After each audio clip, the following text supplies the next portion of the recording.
Parents, that Dover School, the Dover School, a school that is 80 plus years old, is going to close, and they're going to move Dover School students, they're going to bus them daily to Mount Pleasant. Could you believe it, brothers and sisters? That if, I mean, when that news, when the minister informed, I understand that parents, some of them broke down in tears. A community as Weenmore, Dover, Belvedere, Pretty Carnage, Belvedere, Limley, Boggles, you are going to remove a school? You National Party, when we were in government,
supporting the idea of closing school. I want to speak a little bit on business support. The government right after Hurricane announced some measures to give some support to persons who would have lost their homes, businesses that would have been damaged.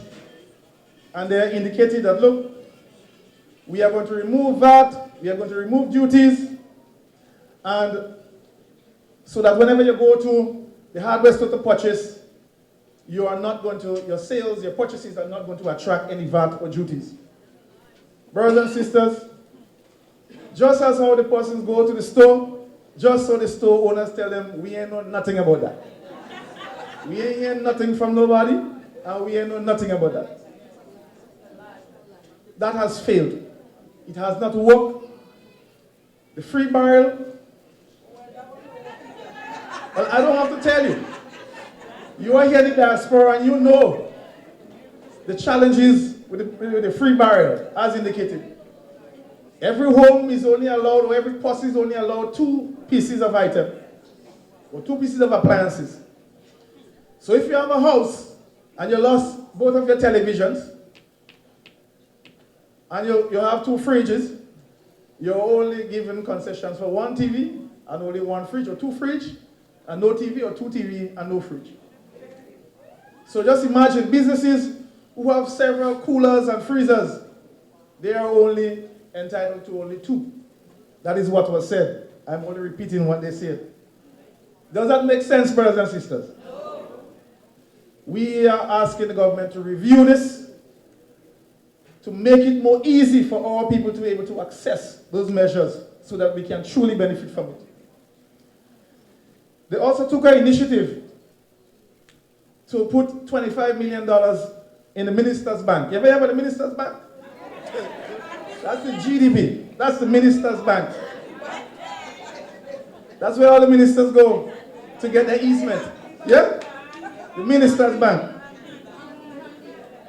I recall when this was put forward in the Parliament, I asked the question, what are the terms and conditions?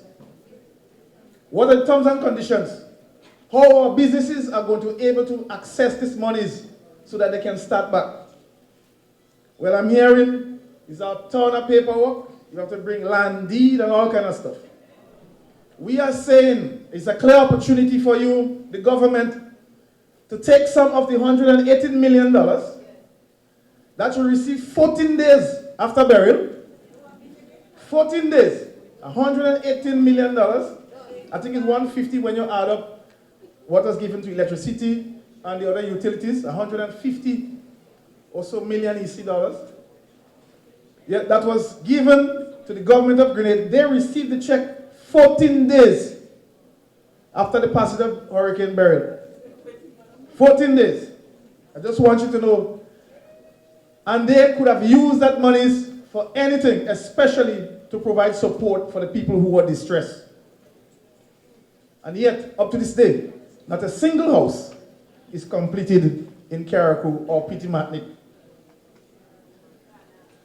Brothers and sisters, we are suggesting that a grant injection be given to business to start up.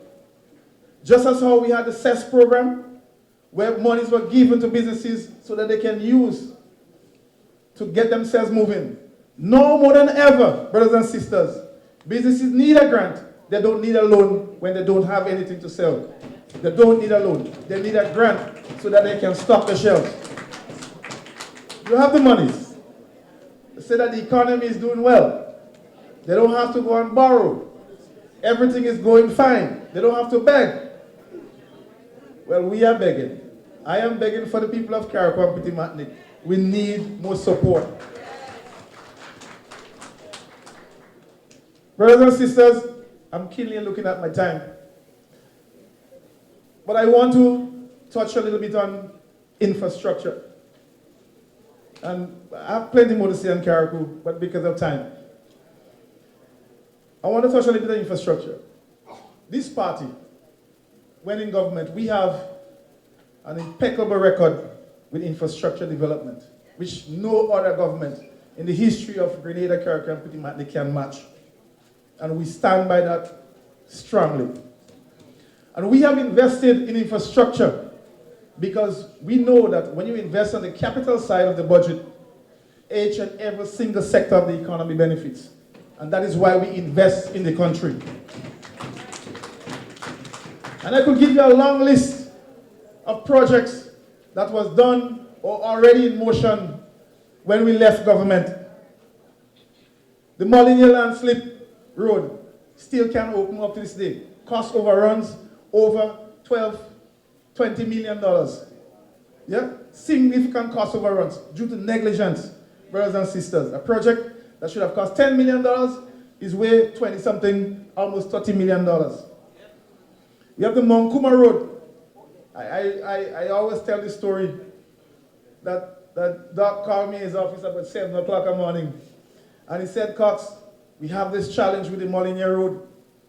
We have a serious challenge going through Mount Morris.